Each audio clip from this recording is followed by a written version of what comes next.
Cads and bounders. The very words are a bit delicious, and though their origin is arguable, we all know what they mean. Men behaving badly, especially towards women. Now, without wasting too much energy distinguishing between the two, because after all, they do go so perfectly together. You, sir, are a cad and a bounder. We've been digging, and it seems the most likely derivation of cad is from cadet, the youngest son of a good family who was sent away to train as a military officer, while a bounder is literally someone beyond the bounds, a sort of jumped-up cad, so there's a class element to it. What's interesting is that you won't find the word cad mentioned in either Jane Austen or George O'Hare, although they had plenty of rakes and scoundrels in their novels, which puts the cad's estimated time of arrival at around the mid-19th century. But enough of origins. What about their wicked deeds? We've assembled a sparkling group tonight, big readers all, to nominate what they regard as literature's greatest and most memorable cad or bounder. A fight to the death, or at the very least, the dishonour. Let me introduce them very quickly. Edmund Capon, the New South Wales Art Gallery. Thank you very much for joining us. Freedman, blogger and former magazine editor. Chris Taylor from The Chaser and chair of the Sydney Writers' Festival, among many other jobs. Sandra Yates. Please welcome them all. I'm James Harris. I hope you're not suggesting anything about Edmund and I by inviting us onto this programme.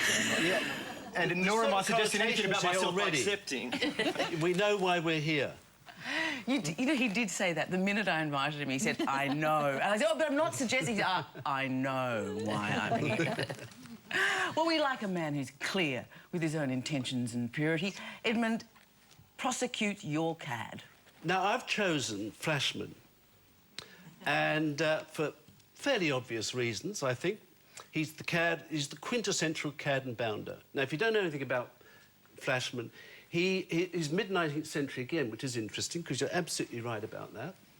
And the stories of Flashman are completely and utterly idiotic, but they are the greatest antidote to our current culture of sort of withering piety and weeping politicians. They are... I mean, he goes out there, he roots everything, and he causes mayhem. But he is a cad and a bounder and you mentioned the social status. That's really important, because I think a cad and a bounder has got certain qualities. Firstly, I think they need a moustache, which has a limiting factor in the female participation in this endeavour. I think they've got to know how to use a knife and fork, and they're very well brought up.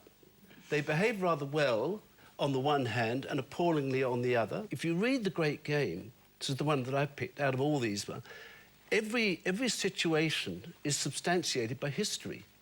So that's actually quite an interesting thing to do.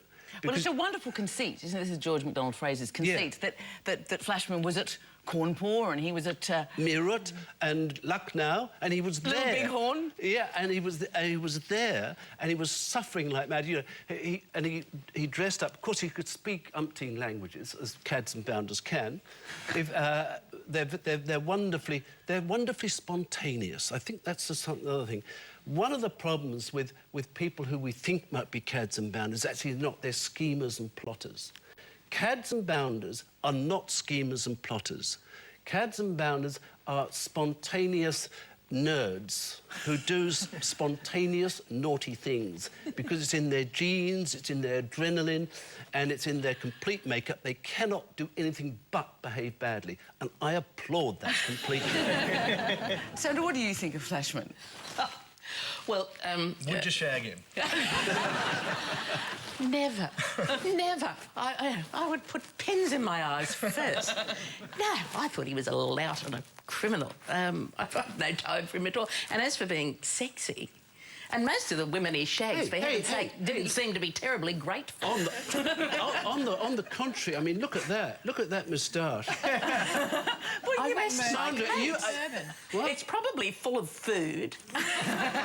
Mia, what did you think about Flashman? I didn't get all that far into the book, I must say. I found that it was a little bit like being cornered by a pompous, drunk alpha male at a party, telling you fanciful stories about his life, which you know are rubbish.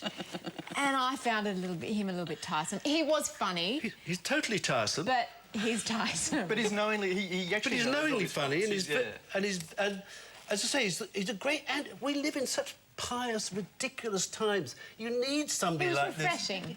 It's totally refreshing. May I say, in the first chapter, he seduces his father's mistress, then he attempts to blackmail her, then he attempts to rape her, then he knocks her down. I mean, that doesn't seem to me... I mean, that's not beyond He didn't knock cad. anybody. No, but he picked her up again.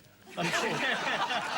He raped her and he hit her. He's a criminal. No, he's not a criminal. And a cartoon. Yes. You talk amongst yourselves. I'm going to find my bits that I like to read. I think, Chris Taylor, you have got the great French cad. Tell us about the Vicomte de Valmont. Not just the great French cad, the great international cad. He may not have a moustache, as played by John Malkovich, and even in the book I don't think he has a moustache, but he's got just about everything else a cad should have. This man is sexy, and he knows how to have sex, and he will get sex when he wants it. Unlike other cads like Flashman, Flashman actually does other things. Flashman has a job, he's a soldier. The Valmont doesn't do anything but pursue women and sex. Plot. And plot to ruin women, plot to disgrace women, plot to seize and have women. And that surely is the definition of a great cad. If numbers alone are the definition of the great cad, then you've got to give Valmont a good looking, because he beds a lot of women for no other reason other than to bed the woman. The main two characters are Valmont and a former lover of his, the Marquise de Merteuil, who was Glenn Close in the movie. And through boredom or for the sheer sport of it, they challenge each other to see if they can engineer some conquests. And they go about and do this extremely well. And I remember seeing this originally as a play. Christopher Hampton adapted the book as a play, and I remember seeing it in London and was terribly influenced by it, which is an awful thing for it to admit, because I was a young teenage boy who was not at all very competent. But I remember being competent with women, and I remember being quite intoxicated by the way this guy writes, because he's trying to seduce Madame de Tourvel, who's a very virtuous married woman. And, you know, so it's disgraceful to begin with, but as she's a Christian, good, kind woman. And his letters are so well worded because he actually gets inside her head and starts pretending he has these Christian virtues himself. And it's impossible to read one of his letters and not buy the argument, not actually, you know what I mean? Not actually want to sleep with him. Like, he makes his case extremely persuasively. If ever there was a proof of a saying that the devil gets the best lines, it is Valmont's letter. He's really witty, and I think that has to be a signature of the cad. He's very intelligent, as is the Marquise. Now, you could argue the Marquise is a female cad. We'll come to them. We'll come to them. But moustache aside, I reckon I can't imagine I think the a better problem with candidate. him is that he's overwhelmingly a schemer and a plotter.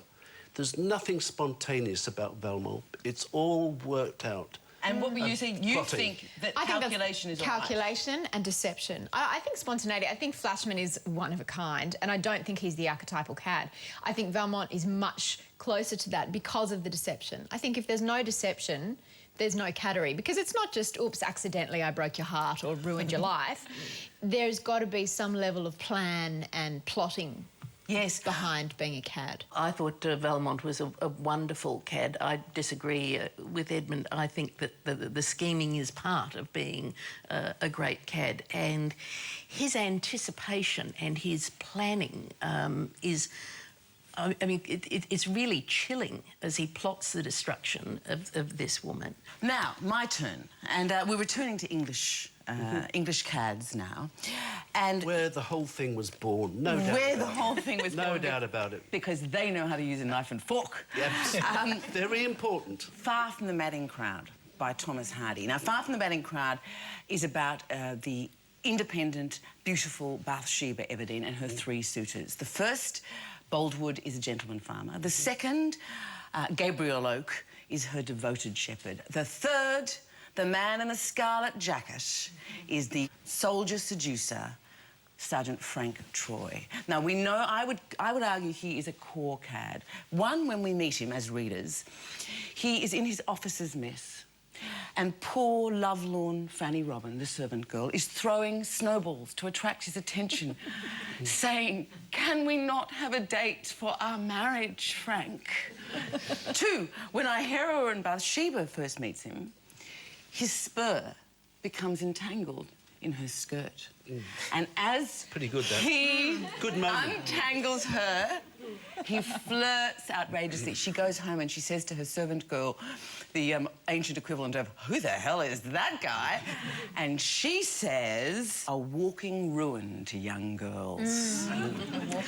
Third moment, the seduction scene. A great moment. The scarlet-coated Troy is down in the woods. There is Bathsheba. He pulls out his sword and perfectly executes swordplay in the air around her within a millimetre. He leaves her undamaged but not unmarked. Not long after that, they elope. He lives off her. He gambles away her money. He betrays her. And I would say he may not have the silkiness of the Viscount de Valmont, and he may not be as boisterously buff-headed as Flashman, but I submit he is a core cad. Sandra?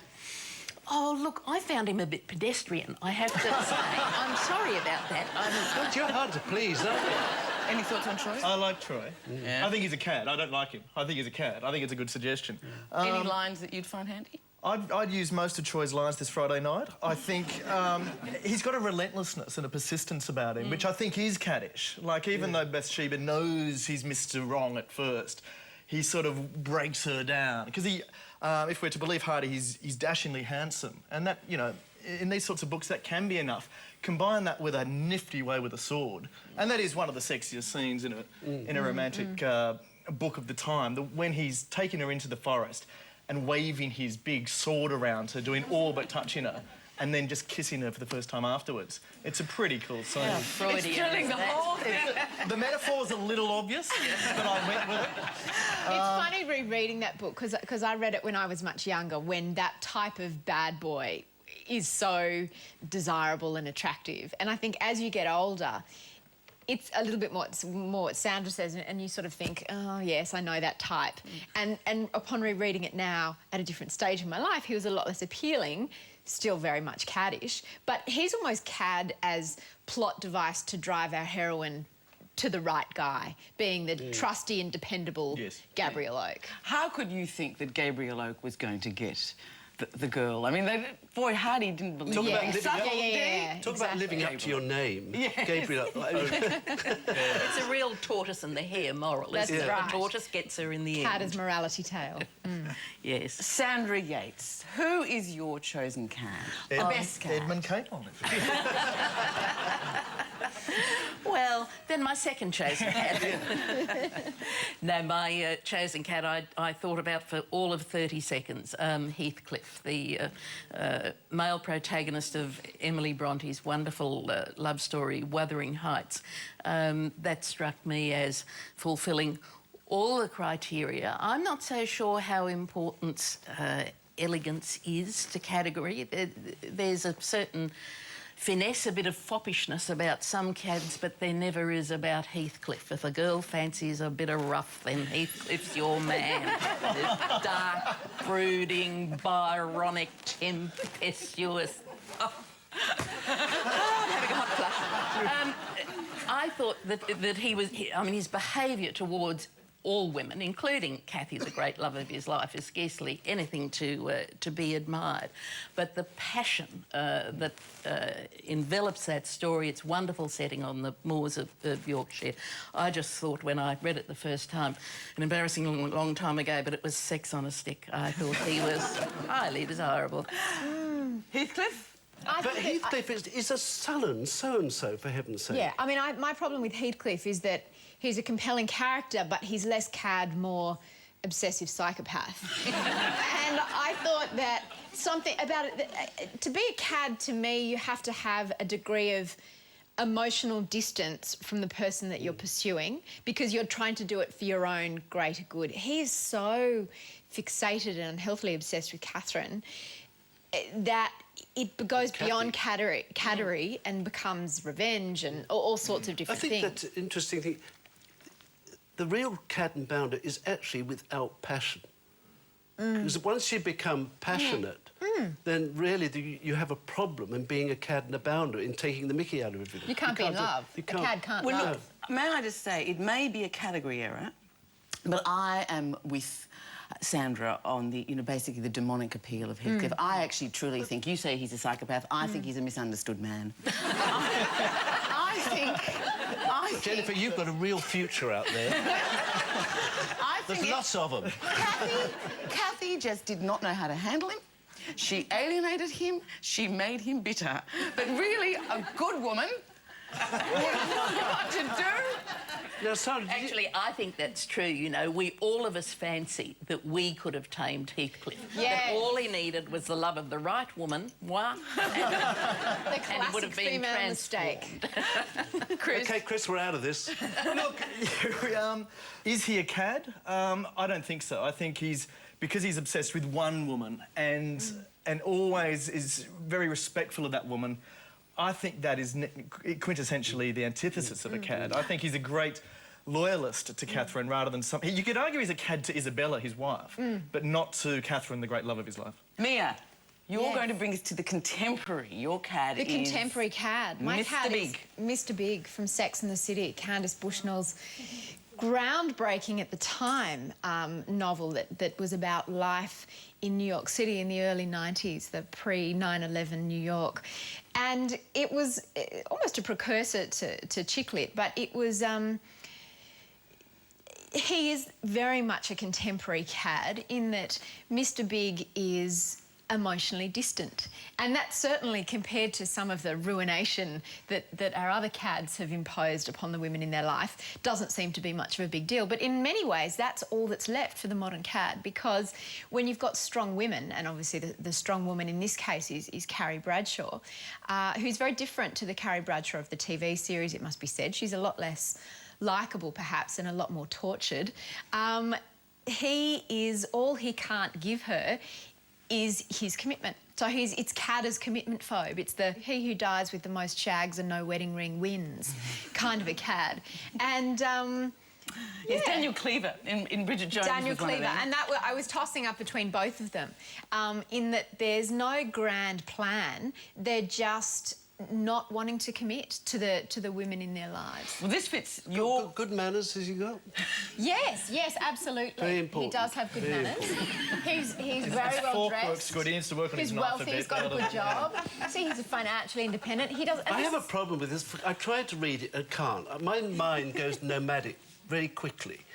And I have to say, 5 minutes into that, it had gone for a walk. Walkabout. And then I tried to watch the television thing, and I didn't even get to 5 minutes before going to the football. I'm sorry. Well, you just found it insufficiently interesting. Yeah, but I have a fundamental problem. I simply believe it's impossible to have an American cad. Car salesmen, estate agents, barristers, Are all cads. Italian prime ministers, they're all cads now, aren't they? So it's a much bigger field to play, but I still don't think the Americans have broken it. But it's interesting They haven't because you done it. can't be... The other thing that's interesting is that all the female protagonists in all our books, without a tortured female and a vulnerable female, you can't have a cad, because if a cad is surrounded by strong, financially independent, self-assured women, their caddishness... It's like if the tree falls Well, on the that's forest. where You Valmont's can't be interesting, because he is not only surrounded, But he's got next one... to a strong woman in the Marquise. She becomes his undoing in a way, Yeah. like she actually plots his undoing. Your point, I think, about the lack of American cads, and would you agree with it? Because in a sense, you need a kind of class system, you need rules anyway, you need really clear rules, and the cad needs to know the rules so he can break the rules. It's hard to think of some great examples, particularly in contemporary American literature. There's not much there. I mean, you might argue Rhett Butler was maybe of that genre. I think he was a fabulous cad. He's a cad. Yeah. He's a great cad. Yes. Yeah. Thief, liar, layabout, betrayer. Yeah. Clark Moustache. Gable. I'm going weak just thinking about it. Where are the female cads? Where are our female cads? We're looking hard. Every weekend. You love Becky Sharp in Vanity Fair. Vanity Fair? She Spends a bit of time in the bedroom. She does, but she's more in the sort of adventurous sort of... Is that really a... She would have been a ladette these days, I suspect. Yeah. But... I mean, you mentioned Rhett Butler. Carrie's a... Scarlett O'Hara, surely? Yeah. Yeah. Except her as one? Yeah. But there's not many, are There's there? not. There's not many. Countess Bushnell actually talks about how in her books she basically does write female cads. I agree she's not the most fabulous writer in the world, but she does write unlikable female characters, and she makes no bones about that fact. But we don't like them. That's the difference. No. We like the cads, It's male interesting, cads, isn't it? but we don't like the female cads. No, we don't. Madame de Merteuil is almost a cad, isn't she? She's an absolute cad.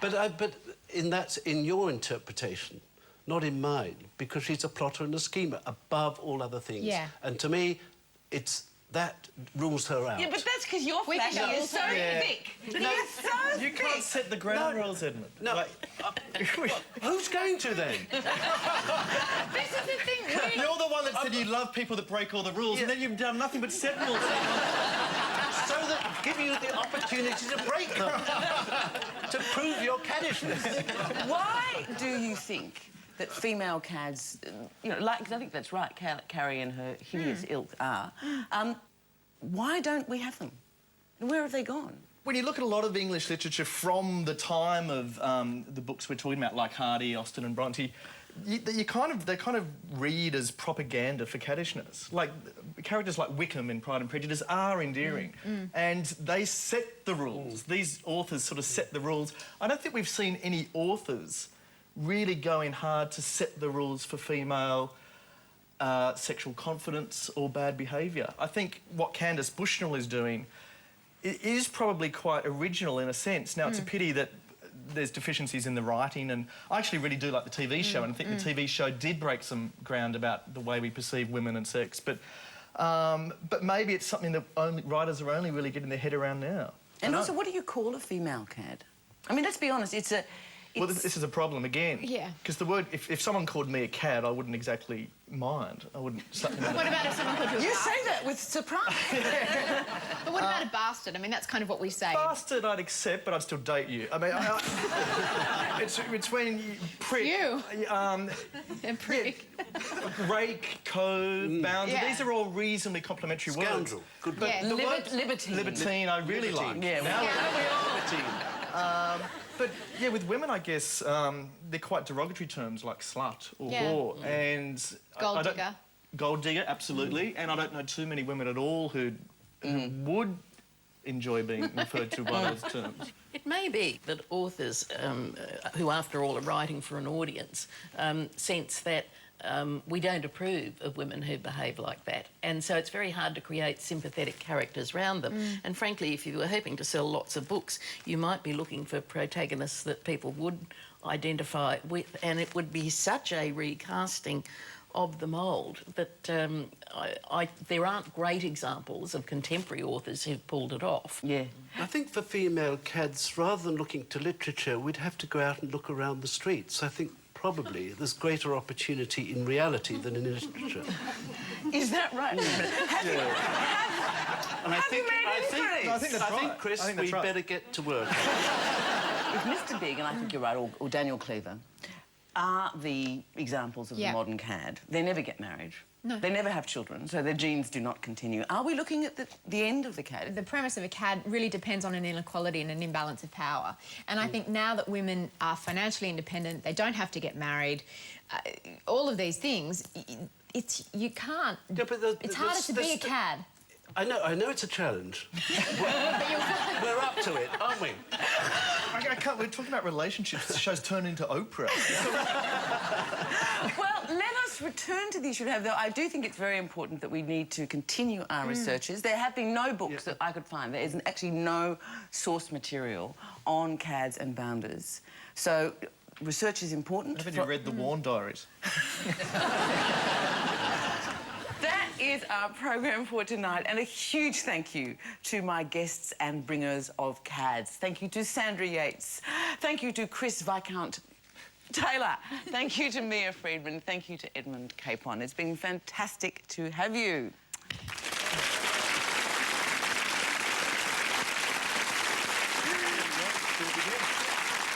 And even though we've made our straw poll and declared Chris the winner in every way, we're going to put all of our guests' caddish candidates on the discussion board on our website, where you can join in and nominate some bounders and cads of your own. Remember, cads in literature, we're looking for not the real-life ones. There's some helplines for that. Thank you very much for watching, and a very happy reading session for you. Bye-bye.